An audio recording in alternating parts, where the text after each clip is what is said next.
Hi, my name is Roy Collin and welcome to the show. I've also got 5 podcasts, the Awakening podcast, exposing fraud and corruption, but with solutions, the Crypto podcast, on about all things blockchain, NFTs, crypto, the Meditation podcast, talking about all different types of meditation, but there's also meditations there from 1 minute to 2 hours. And the other one's the Learn Polish podcast, so if you're interested in learning Polish, you can do that. And the other one is Speaking with Roy Collin, and I just have guests from around the world talking about either public speaking or also about their book or just general life in general. And you'll find everything on bio.link/podcaster. I'm also a podcasting coach, and you see the QR code there, and it's also on my link as well. And if you're interested in actually going on some podcast shows, I'm helping people doing that. Or if you're interested in sponsorship, you can contact me. And I'd like to thank my sponsor, DanielPacker.com. He helps people with anxiety, stress, and addictions. He's got a 90% success rate, and you only pay if you're successful. So be sure to check him out, DanielPacker.com. I hope you enjoy this week's show. Welcome to the Speaking Podcast. You can find all our episodes on speakingpodcast.com. My guest today, from New York in the USA, published her first book at 85. Previously a family therapist, divorce mediator, Broadway and off-Broadway producer, musical book writer, screenwriter, screen producer and teacher, co-wrote and produced films, and there's actually a lot more, but I mean, if I started telling all the fantastic things that you've done, it'd be the end of the show. So please welcome Jennifer Manocherian. Did I do it justice? Manocherian. Manocherian. Thank you. Delighted to be here. I've lived a long life, many chapters, and more to come. It isn't over. And just, I Until have I finished stop your book. breathing. This is your book, and to be honest, I thoroughly enjoyed it because Thank you. there's times that I kind of, you get a book and you kind of say, oh, I have to read this for something. This is one that I really enjoyed reading. I was like, what's happening next? What's happening next? And there's so many twists and turns. You're a fantastic writer. I was like, very well written. That is so nice. And it took a lot to get it to you. I think we had to send it 2-3 times. And anyway, I'm so glad you liked it. That makes me happy. Oh, so I suppose. Make my day. Make my day. Can we end now? I mean, you have done some incredible things, and how much of your career did you incorporate? Because I'm not going to mention the book. I want you to kind of disclose what you want on the book, because I want people to go and get this, because I definitely, you will enjoy this read. Of your own experience, did you incorporate into it? I would everything and nothing. Or should I say everything? And there are some things that happened in my life without, I think, a spoiler. I mean, there's a scene, for example, where an old man is hospitalized, an emergency hospitalization. And I took the scene, not the character, but that experience. I took that right out of my life, and something that happened with my father that was very frightening. And it was like, it's funny, when my son read the book, he called me up when he read that chapter. He said, Mom, I mean, that was so real for me. I mean, because he had been there with my father. It was scary. He did Code Blue twice. So it was not a fun experience. So there are things that, I mean, how can anybody write a book without bringing something of themselves into it? You couldn't write the same book I wrote. If somebody gave you the plot, the characters, we all write from what we know of people, what we know of life, how we see people. I mean, there are many. There's the book is told through multiple points of view. There are 7 characters, and then there's a medium who gets a little time, not a lot, and she gets actually only 1 chapter, but she's, that's not. I didn't have a medium. Actually, I've had the experience of going to not a medium, but a psychic a couple of times.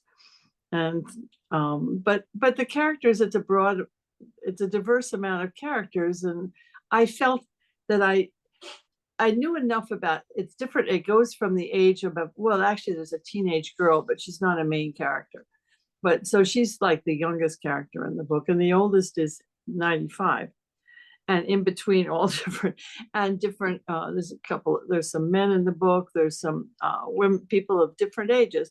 I felt like I knew enough about who these people are to make them authentic, because authenticity is, to me, the key to a good book. Fantastic. So you're like, I suppose let's kind of go back a few years, and I mean, because prior to recording, you mentioned I believe your father is English, yeah? Yes, yeah. So you might kind of talk about your upbringing and then how you kind of got into writing. Was this something that you started early? Because I mean, with your career, the screenwriting and everything, obviously you've been writing a lot, but I'm not sure when it all started. Well, I mean, it's I've had to think about things like that. I come from a family that was, I would say, literary, although not everybody published novels and stuff, but it was a family of readers.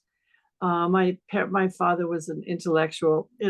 He always reminds me of somebody like Christopher Hitchens, the late Christopher Hitchens, who was so kind of that. I'm sorry, but that kind of intellectual superiority where you always feel dumb. But that was my father. But everybody read. Everybody. And wrote. Both of my parents, and I didn't find this out until after they died, and I found journals that my mother wrote, and my mother died at 94, my father at 95. So they had a long life. And I found my mother had written journals, and apparently both of my parents desperately they had 3 daughters that they had to educate, and, educate well, because that was really important. My father, being English, my aunt who lived in India sent her daughter to England to be educated when she was like 6. Education was very big in his family. And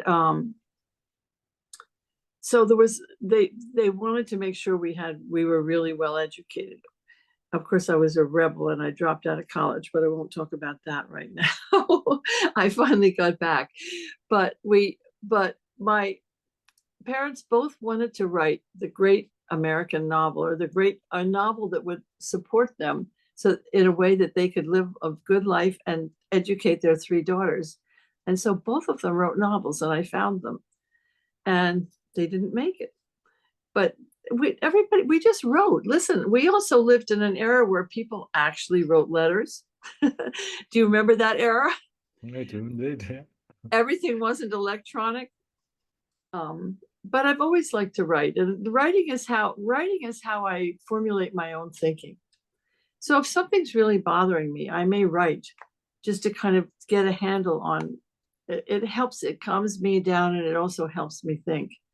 And in fact, I can't really write longhand anymore. I have terrible handwriting. So I go to my computer and I write what I need to write. If I have something bothering me, something about one of my kids, something I feel like I need to say, but I don't want to, kids don't always want to hear what you want to say. And my children are all adults with their own children, but I'll formulate, in my mind, I strategize. And I've always, I wrote when my kids were little. I was writing screenplays, and, actually, when many years ago, I don't know how many, but a long time ago, I wrote a screenplay, and I actually almost had it optioned. And I went to a lawyer, and it was an interesting experience. The lawyer showed me, he was a very prominent lawyer for this type of thing. And he looked at me, he said, "Look at that shelf in back of me. Do you see all those scripts that are never going to get made?" He was very encouraging, but somebody did want to option it, but I was he wanted a period of time to try to see if he could finance it before the meter began ticking. And I thought, no. And afterwards I thought, oh God, why did I say that? I should have given it a try. That would have gotten me started in this field much earlier.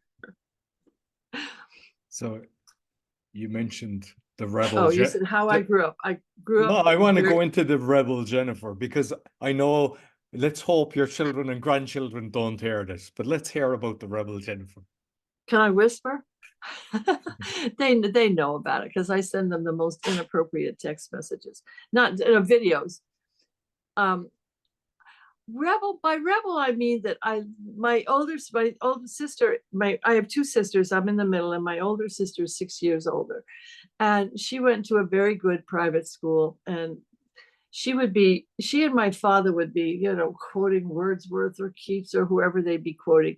And my father would start some line and expect me when I was about 8 to be able to match that. So, I became an underachiever. It was just too much to compete with. We used to eat. It's unbelievable today how families don't even eat together, but we would have dinner every night for like an hour and the whole works. And and we had to stay at the table and we had to eat everything on our plate and the conversation, and I would be just sitting and trying to feed my dog under the table. I stopped trying to compete. To that extent, I'm sorry, it's not a more exciting Rebel, but I became kind of the anti-intellectual. I was like different from my family. I was off riding my bike with my friends. And until I went away to school when I was in high school, and I went to a boarding school, and I kind of wasn't under that kind of heavy atmosphere of, can you keeping up. I started to find myself, and it was very healthy for me. And I had teachers who believed in me, and great teachers. And so I all of a sudden realized, well, wait a minute, maybe I'm not so dumb after all. So that was my rebellion. And what's life like in a boarding school? I'd never been in a boarding school. Oh, I school. loved it. Yeah. It was listen, people love it or they hate it. I mean, maybe some people just go along, but it was very, very good for me. It was really where I've developed interests that have served me all my life. Things that I would have never done. I mean, like we had to take art history courses. Now, if my parents wanted to take me to a museum, no, I want to go, the country club or something. Not the country club, but you know what I mean. I want to bike with my friends. So I had art history courses and I discovered art. And I mean, all these things became lifelong interests. The things that I thought every Sunday, my father would play the Philharmonic. And he had this machine that we weren't allowed to touch. It's called the K part. And God forbid we touch that K part and scratch something. But, we had actually long playing records in those days. It was a different way of music. But we would be listening on the radio. And I used to think this was the most boring thing in the world. And today I go to chamber music concerts and I love it. And I often recognize music that said I had no interest in. So I absorbed a lot, even though I was like acting like none of it interested me. Excellent. But you mentioned like there's the Broadway and off-Broadway production. I'm not familiar with off-Broadway production. What does that mean? Oh, well, I don't know what the equivalent would be, certainly where you live, but off-Broadway, well, it actually, the way in which they categorize it is by the number of seats in a theater. But most of the Broadway theaters are within a certain perimeter of Manhattan, around Times Square. And they're all like, I think the minimum seats is probably maybe 800. I'm not talking in a very informed way because I don't have this in front of me, but it may be even less, but they're all kind of in the area of Times Square. Off-Broadway I think there are probably, maybe there's a house as high as 550, but I don't think so. So there's different, so that's basically, and it can be anywhere. An off-Broadway theater can be downtown. I'm sorry, I'm talking like people know what I'm talking about. Down in Greenwich Village, it could be, there can be, further uptown. There's lots of places where they can be. And the chances are their prices are lower. However, and it's cheaper to mount. However, it's very, very hard to succeed off-Broadway because they're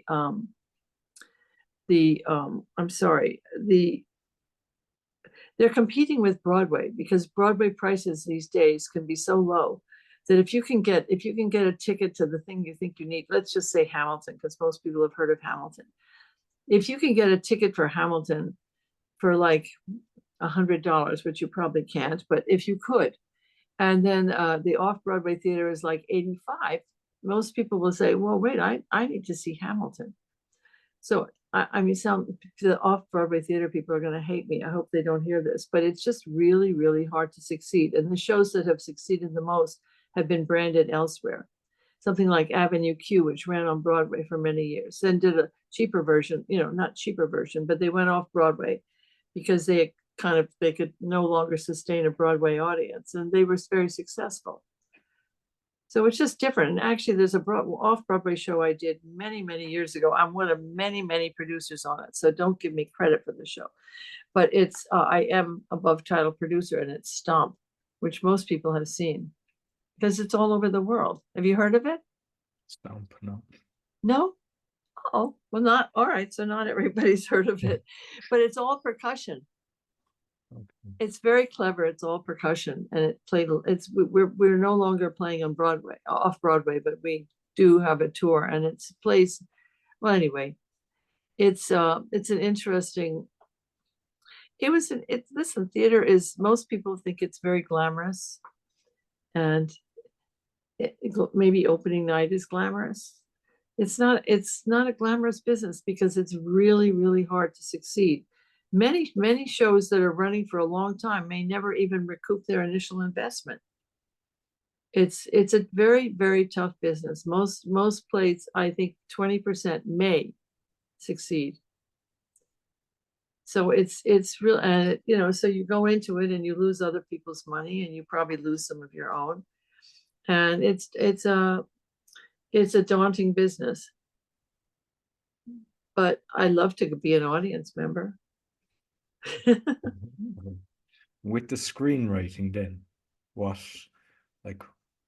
kind of tips could you give people? Is that something that you enjoy? Is there a lot of work in that? What's the difference between screenwriting and other types of writing? Well, they're very different forms. There are certain basics, like you have to have a good plot, and you got to know where it starts and does it end and does it earn the ending.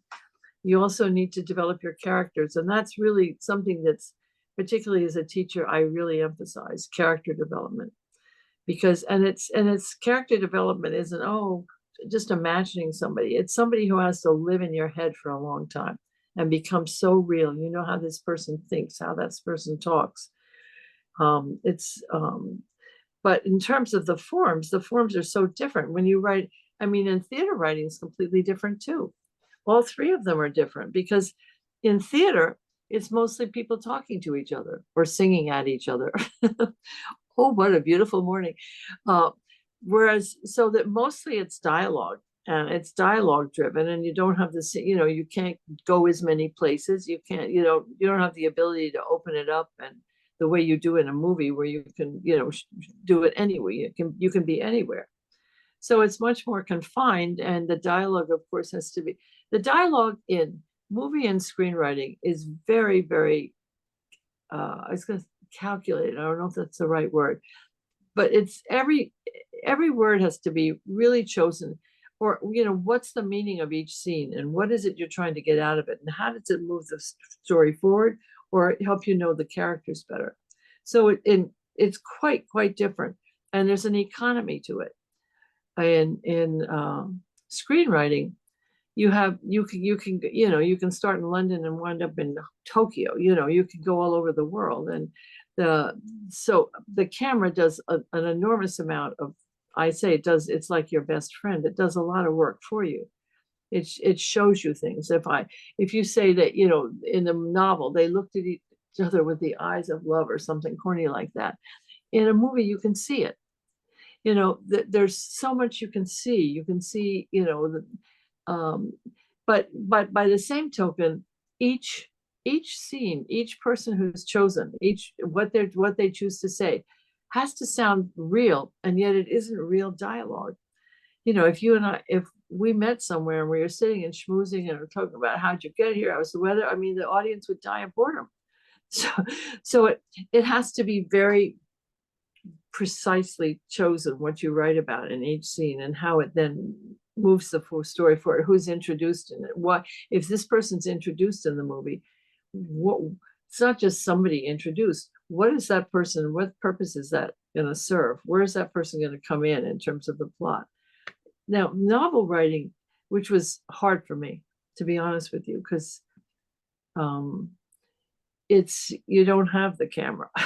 It's like I miss the camera in back of me, telling me, setting the stage, showing the scene, showing every movement somebody makes. If somebody picks up a cup, a lot of that, a lot of, you have to let the audience see what's happening in each scene in the same sense, but you've got to write it for them. And that was quite hard work for me, having been used to doing much more screenwriting and dialogue. So it took me a lot of having to go back to the drawing board and rethink it many times to get it so I felt like it was showed. It's funny. You talked about my family. To be honest with you, the apartment which I think is another character in the book, it's an Upper West Side. It takes place in the Upper West Side of Manhattan. And the apartment, I think it's an apartment building where several of the characters live. And I modeled it after my parents' apartment, which was on Central Park West in Manhattan. I don't place it on Central Park West, but it's so much in my mind, my parents' apartment, that I didn't know if I could show it to the readers in the same way that it was real to me. I mean, my sisters read it, and I mean, they knew in a second that it was we all know that apartment very intimately, but hopefully you read the book. Did you have a feel for the space, for the building? Yeah. For the apartment? Yeah, definitely. And I have proofread a lot of books for people. And when I wrote my own one, because I was just reading it, the amount of errors was embarrassing. And I was like, how is this possible? I was like, we're talking major amount. And I'm just curious with, you talked about the characters, the different characters and everything. Is there a chance that people can make the mistake that because you know the character, you forget parts to put down? Totally. It's not just, things that, like, I work with a group. There's a group of writing friends I have, and we go away every summer for like a week to write, and we read each other's work. And I had them read it a couple of times, and then I also gave it to a developmental editor who gave me notes, and I'm thinking, why didn't I think of that? What was wrong with me? It's like you feel like it's just so obvious, but I don't know. Maybe people can just do it first time around, but I feel like it takes time to pick up all the kind of the richness of a life of a person and figure out how to put all that stuff in. So it's like, to me, it's like an intricate jigsaw puzzle. It's not a big jigsaw puzzle of a train and you see the ladder and you this, and it's kind of, but it's like the globe, the ocean or something, where how the hell do you link those pieces? And it just takes it, you miss so much.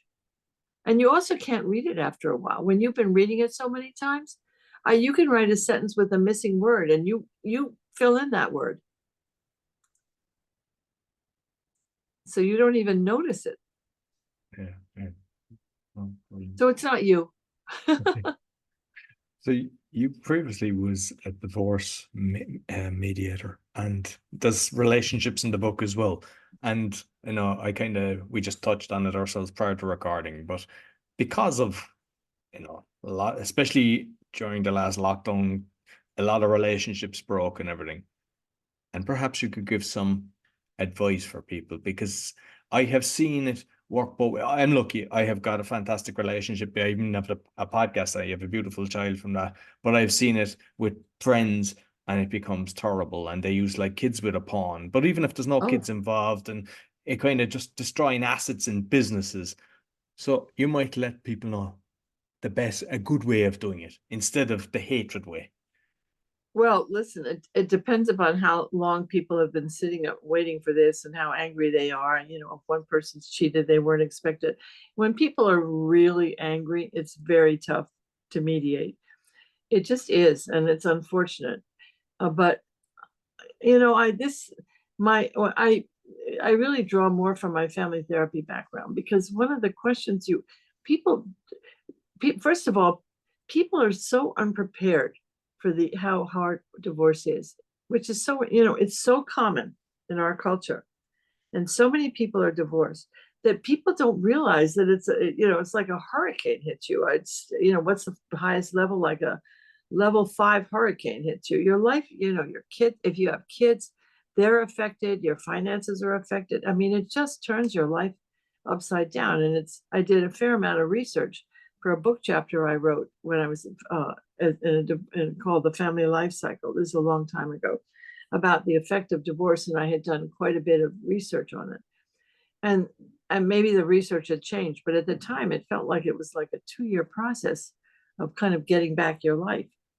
And it also, if one person has been left and the other person wasn't expecting it, it's very hard for people to be fair-minded. But forgetting all that, in divorce mediation, people can come in. They both have other partners. They're both ready to move on with their life. And yet, once they are actually in the process of talking about the assets and the kids and who's going to see what, it instills so much emotionality. I used to feel like a traffic cop. Sometimes I felt like, oh, I got to block the road here. I got to stand in front of the door. I mean, it's interesting that very few people can be cut and dried about it. And that's usually when both of them are at a point where they're ready for this marriage to end. But if it's somebody has been left for somebody else and there's a lot of hurt, I can think of a lot of stories like that. And it's really unfortunate because then they poison their children. They may poison the custodian, the person who is with the children more, may wound up, which is often the mother, not necessarily, but often may poison the children against that other person. And it does so much damage because it hurts your children. You want your children to have healthy relationships with both parents. And it hurts the people too. I mean, it's just, I don't know what kind of advice you can give to people other than don't just think about yourself. Think about everybody else too. And you want to be fair and you want to, all right, the marriage is going to end and you want it to end in a way that nobody's going to be, you're going to never be back to square one, but nobody's going to feel like they've really been taken advantage of. So I mean, I know cases where, the kids have, let me just give you the ugliest scenario. I keep talking about it as if it's children, although to say that people without children are not affected by divorce is foolish because they are. It's something, even if you lose a friend, it's hard. It's a very tough thing. But there are cases where if one parent accuses the other, it can be, of like drunk driving, drinking when they're driving or doing drugs, smoking pot and driving, or sexually touching a child inappropriately. All they have to do is make that accusation and the court gets involved. And then the other parent will require supervised village and visitations. And it creates so much distance from the children and that parent. It's very hard to come back. So I'm totally with you.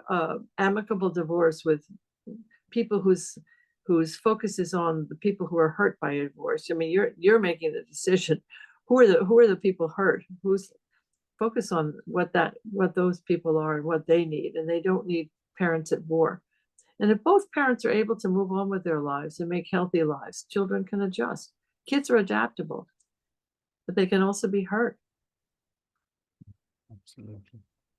So the picture on your book, it's actually it's one that you'd see and it sticks out. So you might tell me about the picture that you decided on. Well, our picture of Bet. Well, I love that picture. Actually, the publisher I worked with their design team, and I had given them ideas for the kind of thing I like. Somebody's told me, for example, that white is a very bad cover for a book because for some reason people don't notice it. This is just what I was told, but I did a little bit of research, and there are certain colors that pop. And just, go into a bookstore and, look at the covers that you like. So I looked at covers that I liked, and they were, I don't know, always something that would stop you. Even if you didn't want to buy the book, it would at least make you open the pages and think, what is this book about? And so when they presented me with a bunch of choices, and none of them was right. I think I got 4 at a time. I don't know. It was actually maybe 4 images and then versions of each image. So it was 8. I may be wrong, but that's what I remember. And none of them was there. And it's not just about the image, it's also about the art, the font, what type of font you have, how big the title is, the colors of the title, the placement of your name. Do you want to quote? I mean, there's a lot of elements that go into making a good book cover.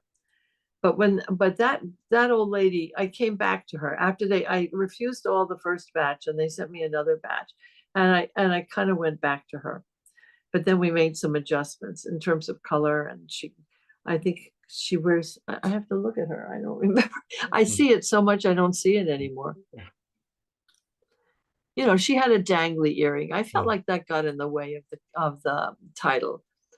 And and I gave her red glasses, which she didn't have before. I mean, I made modifications of her. I think I gotta look again. I think she wears pearls. I don't know. She's supposed to wear pearls. No, I don't see pearls. No. All right. Well, there was one thing they didn't do, but I just felt that it was an arresting look. You want to know her. You want to know about her. At least I do. Although young people probably look at it and think, oh my God, who wants to read about some old lady? So I think not everybody's going to respond to it the way I did, but I think I worked hard on that cover and on the title. The title is so hard. A title that really makes you curious is very hard to come by. I mean, I had titles like, there is a dinner party in the book that all the different characters converge at the end at a dinner party that the old lady who's, I don't know, everybody's important, but we'll call her the main character, that she's woken up in the morning and decided that night to have a dinner party, and nobody knows why, and everybody's curious. So everybody's going to wind up at that dinner table. So there were like dinner table settings that were some of the pictures I would get, or the titles like the dining room. I mean, for some reason the name Alpha came to me, because she is Alpha. She's very much in control of her life and everybody else's, and I hope in a nice way. But people don't hate her, so she's strong, but she's also kind. But she's so once I came up with Alf, I changed her name to Bet. She had many names during the course of writing. There's something in Word called find replace. So names can change very quickly. And sometimes when I'm writing, I start out with a name of somebody who that character reminds me of that character in real life. One time I was working on something, and the main character reminded me for some reason of Debbie Reynolds. So I named her Debbie for a long time. And then when it was over, I changed the name. But something that always, that helps you kind of see that character and think about that character. And I think, I love marketing and everything. And it is, to me, it's a book that, if I hadn't connected with you, that it would grab my attention. And, you're thinking that the, younger mightn't be, interested in that. But like everybody's got somebody, whether it's the mother or the grandmother, that they there's love, young people, and they connect with it that way. Like it'll remind we're all them in families. You either have the grandmother or you've got the children or whatever. Everybody's a family member. And one of the things I did when I was trying to let the publishers know what I liked was that I had played around with AI, and I had gotten, it's so much fun. You put it in kind of a synopsis or the character description, and then I had put in different artists to see what they came up with. And the one actually that was closest to the colors in this book was Hockney. I always think of, with these bright, primary colors, and I just feel like they're very attractive. I looked at a lot of book covers. It's fun to look at book covers that attract your attention. I mean, some of them really grab you. And then I also worked hard on a first line, although my husband thinks the first line of the book, nobody's going to want to read it. Because well, I won't tell you. You read the book, you got through the book, so it didn't stop you. Some people think it's funny, which is what I think it is, and other people have to get my sense of humor, I think. No, I did. I loved your sense of humor. Yeah. But somebody asked me, how do I make it funny? Well, I don't know. I see humor in life. I see humor in things that nobody should see humor in. I mean, I don't know. I just have a weird, perverse sense of humor. So I have to tone it down a little, but anyway, I'm working on a second book now based on somebody asked me, how do you let go of those characters? And I said, I'm not. Some of them are going to live on in my next book, which I'm working on, because I like those characters and I want to know even more about them. So it's the character of the nasty neighbor, and it's going to go in all different directions, but it's only going to be told from her point of view. And that's going to be, I think that's in a way harder for me than the multiple points of view, because you have to know what other people, you can never, if you have writing from the third person in kind of in the voice of your main character, and then another character comes in.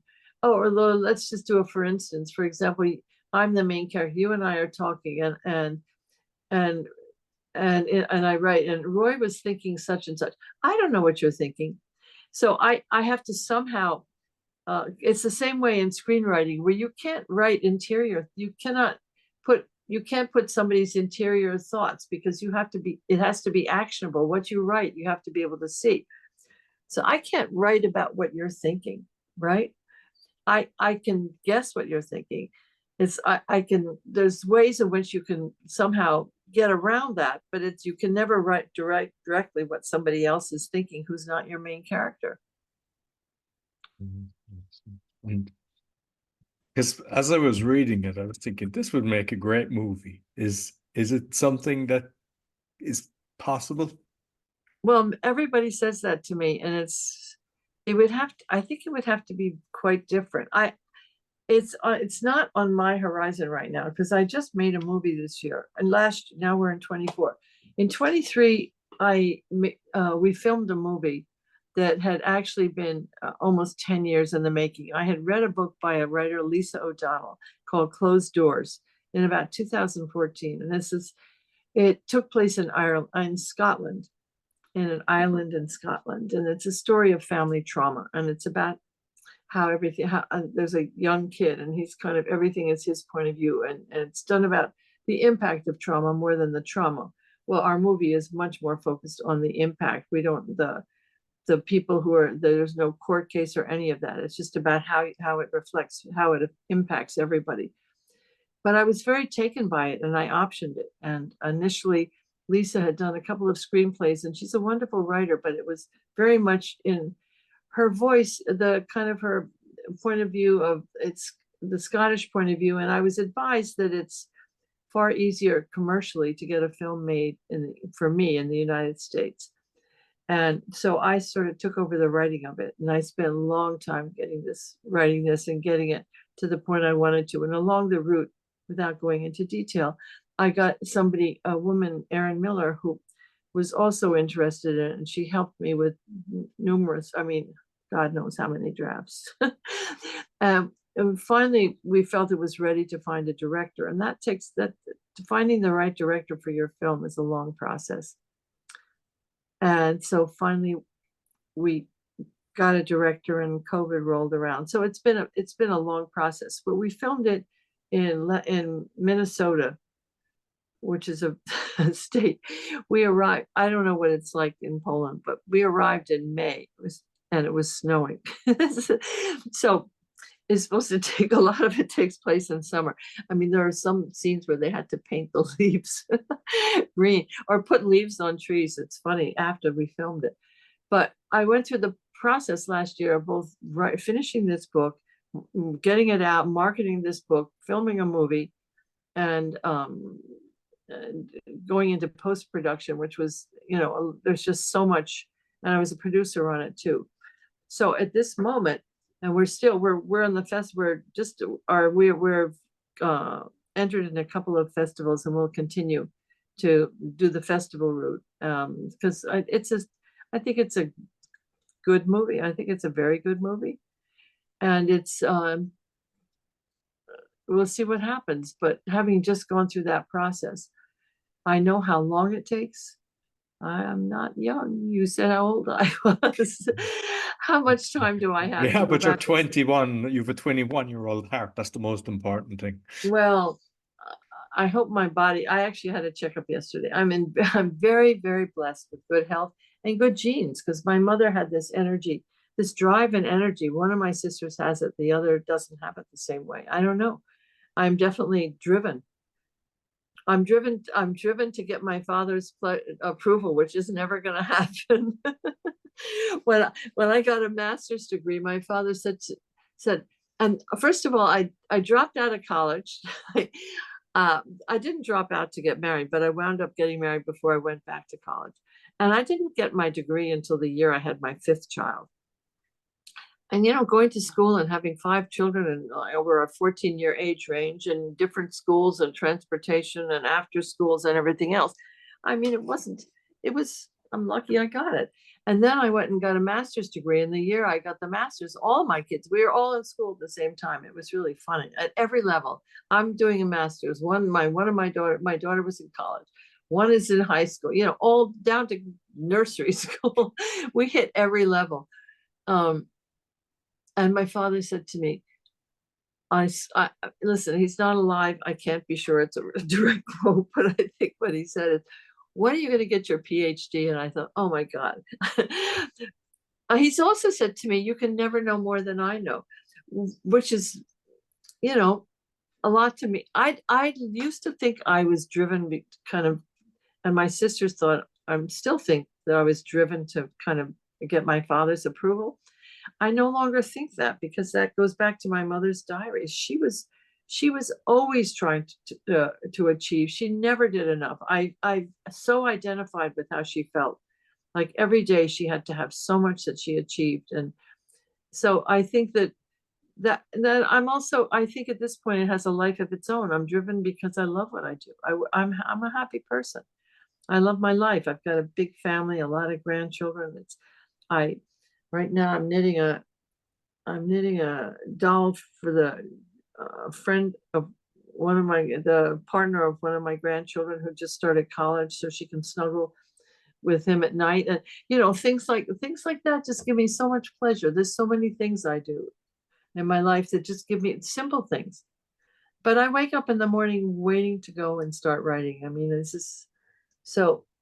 I don't know what you asked me. I've gone on a rant. No, that's beautiful. No, it's You have to fascinating. stop me. No, Please, I'm enjoying please it. stop me. Tell me, shut up. I've heard enough. No.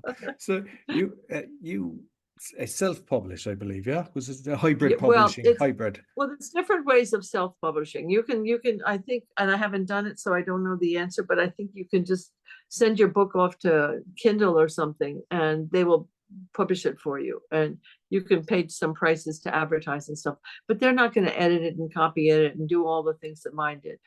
And plus which they'll take anything. Whereas I reached out to a few. I made a decision when I saw what my friends, the people in my writing group have all been published last year. One of them's on her 7th book, I think. And so I learned a lot about the publishing business from other people. And I know one of my friends who had a book that she spent years writing, and she did get a wonderful publisher, but it took like 3 years. And they would send you ideas for the cover, and they would give you ideas for, or you would work with them on ideas of titles, but you didn't have final approval. And both the time frame and the type of control, I just felt like, I'm too old to wait 3 years to put out a book. I just don't. I'm also too controlling. I care about the cover. I've seen covers that I don't think are, attract your attention. And I just felt so strongly about these things and I had lunch with somebody who was telling me about a very well-known person who was also older, who could get a book published in, just by a phone call, but had chosen not to because he didn't want to spend the time in that process. And I felt like I have a book. I've been through a copy editor already. I have it in, pretty good condition. I sent it out to hybrid publishers who, I had from February, I signed the contract and it was out by the end of August. That's pretty fast. Oh, that's excellent, yeah.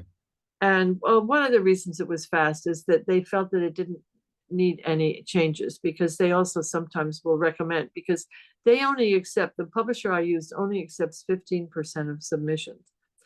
and they have a, they have a stake, they have a little finger in your grosses as well. And so they wanted to sell. So they will often, they suggested a copy edit, even though I'd done that.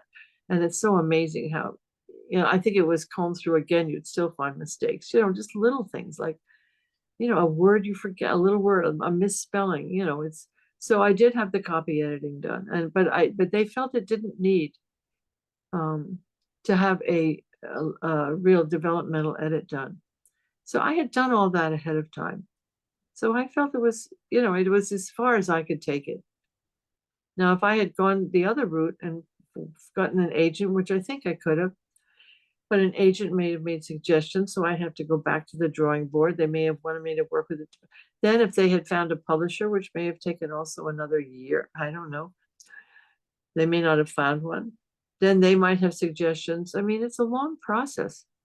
And I don't mean to make it sound daunting to people, but it's there's so much you don't know about what's involved in actually getting a book out into the world. You look at a book and you think, oh, they sent it off and that was the end of it. Once you've got a book out there, you've got to learn a whole new occupation. You have to learn how to be a marketer. I mean, it's been a lot of it. I've had a lot of education, both in marketing a book and in producing a movie and in doing other things. It's been quite a time for me.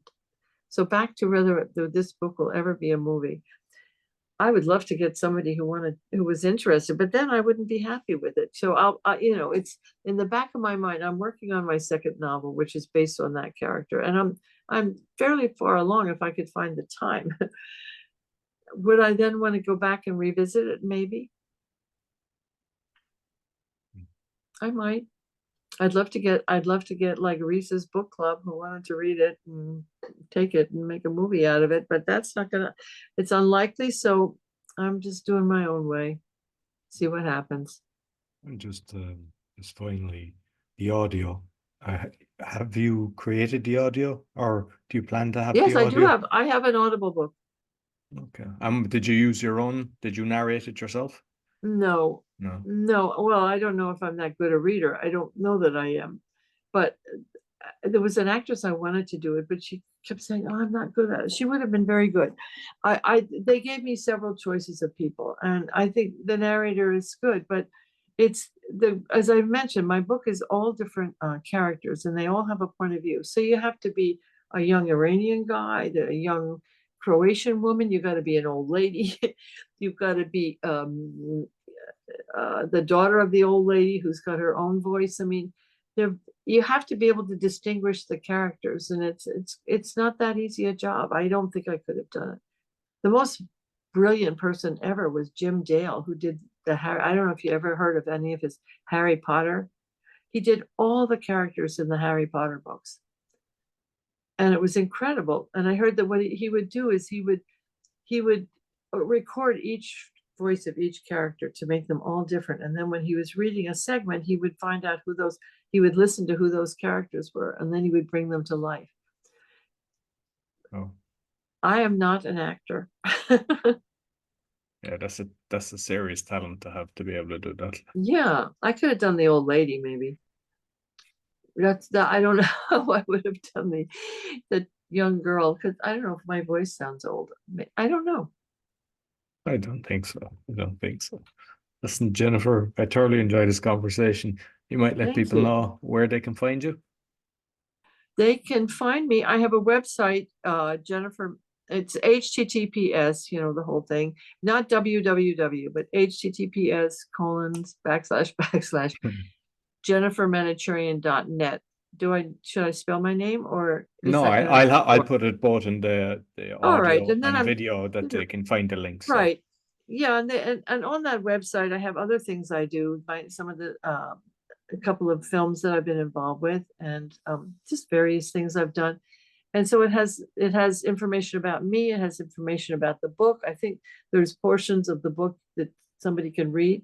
It takes you to the websites where you can buy it, and it also has a bunch of my PR stuff. So you don't want to listen to a lot of it, because you'll just hear the same thing and be very bored.